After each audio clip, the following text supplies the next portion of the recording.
Mesdames et messieurs, bonsoir et merci de vous informer sur la télévision de la famille dans l'actualité de cette édition. Suite à la propagation du Covid-19 au Burkina Faso, le quotidien de tout le monde a changé et les conséquences par ricochet se font déjà sentir chez certains commerçants.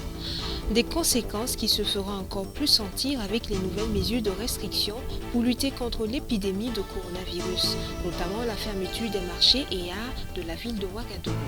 Mesdames et messieurs, bienvenue. Le business de certains commerçants de la capitale burkinabé semble être à ralenti, et cela à cause de la pandémie de coronavirus. Le constat a été fait avec certains vendeurs au grand marché de Ouagadougou. Le reportage est signé Antoinette Bénon et Gideon Tapsoba.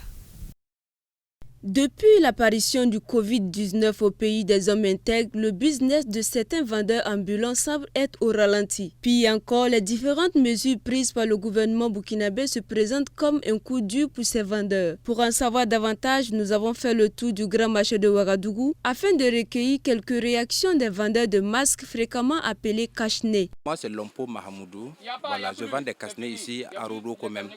Voilà. Actuellement, les rumeurs sont en train de couler dans les quartiers que non, les cache-nez sont chers, les cache-nez sont chers. Bon, actuellement, ce n'est pas de notre faute. Voilà, ce n'est pas de notre faute parce que bien avant, quand on a su que la maladie était depuis, comment on appelle ça, la Chine, on savait qu'un jour, ça pouvait venir ici. Voilà, le gouvernement devrait prendre des mesures, peut-être payer beaucoup de cache-nez, voilà, en cas de situation, et essayer aussi de redonner à la population, de distribuer à la population. Mais ce n'est pas ce qu'ils ont fait. Voilà, ils étaient assis seulement et maintenant la situation est là. Voilà, on se lève pour dire que nous, on vend les choses chères. Ils ne savent pas d'où nous, les commerçants, on part chercher nos trucs, nos marchandises. À l'heure, là, toutes les frontières sont fermées. Voilà, tu te lèves aussi, tu souffres, tu prends des risques également. Voilà, tu pars chercher ta chose, tu viens maintenant et tu veux le vendre, on te dit tu vends cher. Voilà, ceux-là qui ont ça à moins cher, là, ils n'ont qu'à amener, les avons payés. Voilà, si le gouvernement avait amené et il distribue aux gens à 200, qui va laisser ce qui est moins cher, les payer ce qui est cher. Voilà, donc c'est la situation que là. Les gens parlent de la chair, que c'est cher, nous on ne se pas à voir ça. Et actuellement, il n'y a même pas, c'est rare, c'est fini au fait. Toutes les frontières là sont fermées. Nous on prenait ça en Côte d'Ivoire et puis on avait le stock. Donc maintenant, tous les stocks là sont finis. Il n'y a même plus. On va faire comment? C'est les gels là maintenant, nous on vend. Les gels là aussi viennent de la Côte d'Ivoire. Actuellement, les frontières sont fermées. Il n'y a plus gel, il n'y a plus casse-nez. Tous les trucs là sont devenus chers. Mais les gens qui viennent là, les fonctionnaires qui ne sont pas dans le milieu de commerce là, ils disent que nous on vend les trucs les chers. Ça dépend de combien nous on a acheté. C'est ça le problème. Donc à l'heure là, je peux dire qu'à l'heure là, bon, tous les casse-nez là sont chers. Ça là c'est trop cher. Mais c'est le meilleur casse-nez que tout le monde apprécie. Mais c'est cher actuellement. Plus que ça là, le boîte là c'est 25 000 maintenant. Voilà. Donc maintenant, le gouvernement n'a qu'à voir, prendre leurs mesures et puis envoyer les cache-nez, les gels pour distribuer aux gens. Même ceux qui sont dans les quartiers, dans les villages, les villageois, ils vont faire quoi? Ils ne savent même pas ce qui est cache-nez. Cache-nez, même si tu peux l'expliquer, ils ne savent pas. Donc le gouvernement devrait prendre leurs mesures là pour partir dans les provinces, dans les villages, pour distribuer aux gens. Dans les vieilles dames, les vieux. Bon, ça allait un peu faciliter quoi.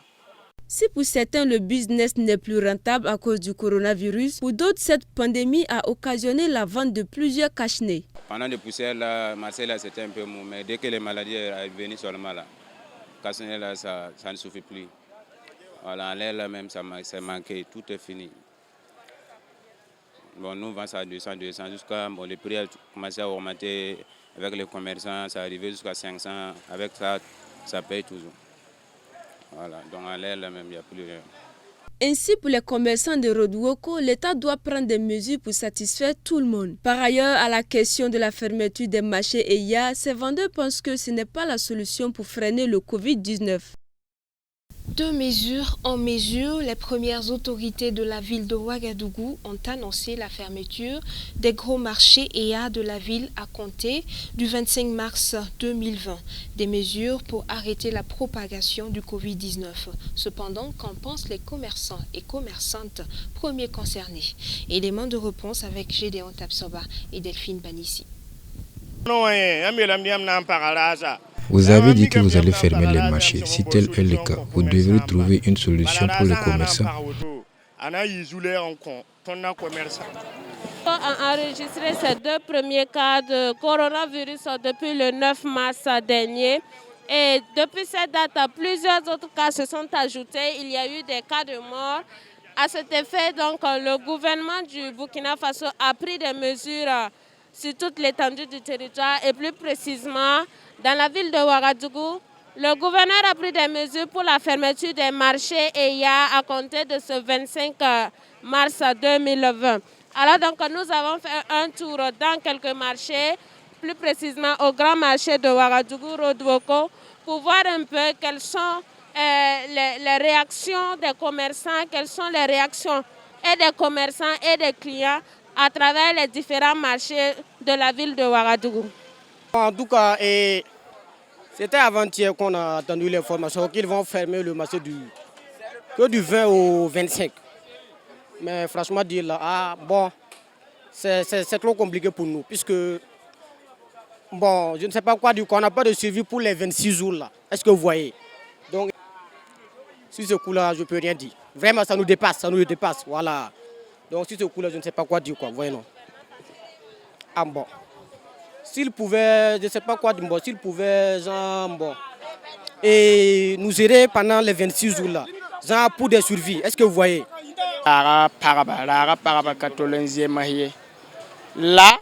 fermeture du marché n'est pas la meilleure chose à faire. Mais avant la fermeture du marché, le gouvernement devrait prendre des mesures pour ceux qui vivent au jour le jour du commerce. Cette mesure vient s'ajouter et cela devient deux virus, la faim et le coronavirus.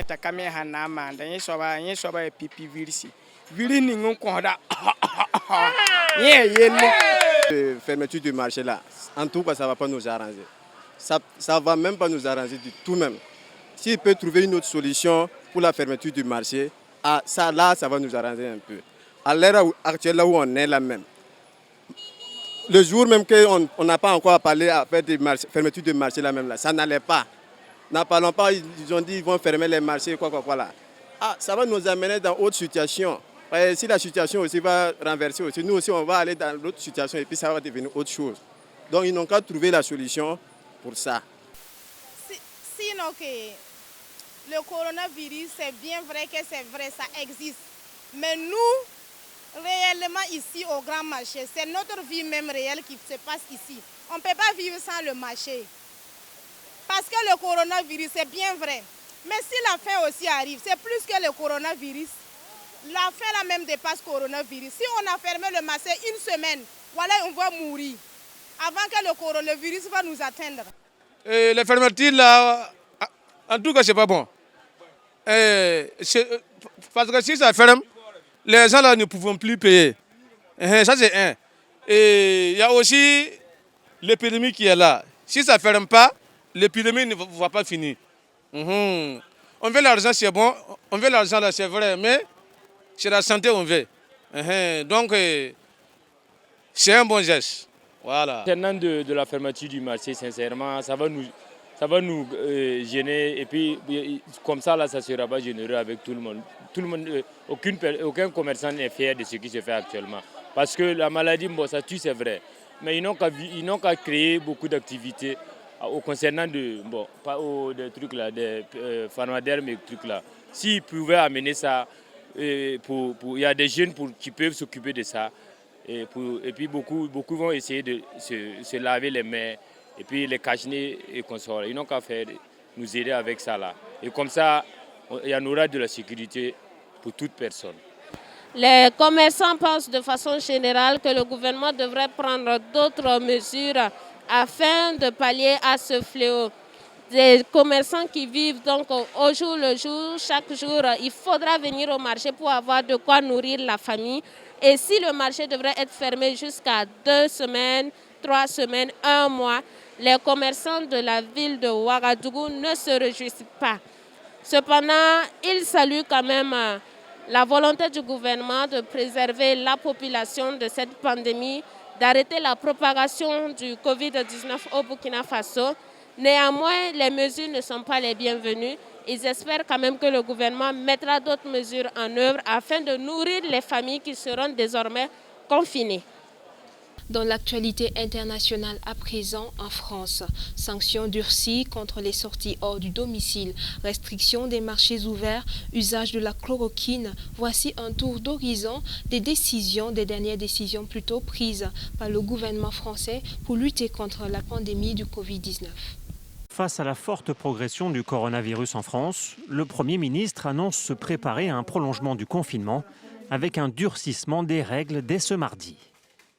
Sortir pour promener ses enfants ou pour faire du sport, ça doit être dans un rayon de 1 km de chez soi, au maximum pour 1 heure, et évidemment tout seul et 1 fois par jour. Nous avons pris la décision de fermer les marchés ouverts. Une exception reste possible pour les marchés, uniquement sur décision du préfet, s'il se révèle indispensable pour les petites communes.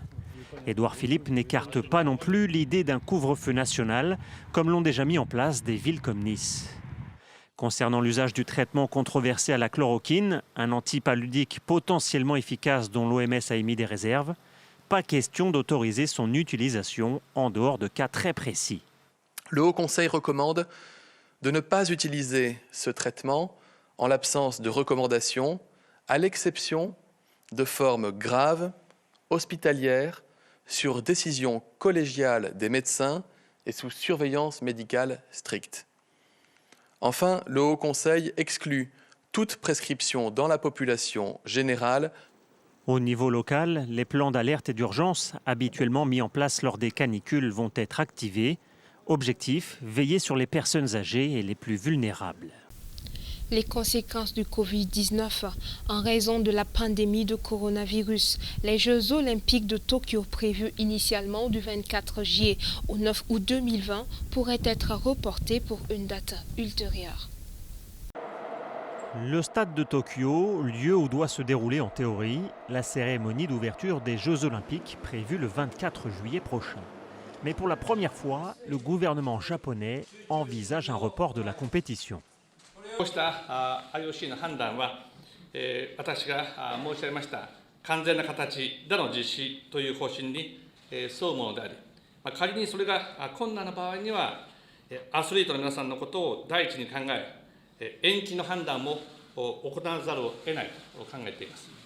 Alors que c'est lui qui aura le dernier mot, le gouvernement japonais doit se rendre à l'évidence. Dans le monde du sport, de plus en plus de voix s'élèvent contre la tenue des Jeux en raison de la pandémie de Covid-19. Plus d'une dizaine de comités olympiques et de fédérations réclament un report. Parmi les derniers appels en date, ceux de l'Australie, de l'Autriche ou encore du Canada. Une décision saluée par son Premier ministre Justin Trudeau. Team Canada and the Canadian Paralympic team made the tough decision not to send athletes to the Olympic and Paralympic Games this summer. I know this is heartbreaking for so many people, but this was absolutely the right call and everyone should follow their lead. Au sein même du Comité international olympique, la décision d'un report serait déjà actée. Pour Dick Pound, l'un des membres du CIO, c'est inévitable. L'institution se donne 4 semaines pour décider d'un report, mais écarte toute annulation des Jeux olympiques. Et c'est la fin de ce journal. Merci de nous avoir suivis et bonne suite de programme sur la télévision de la famille.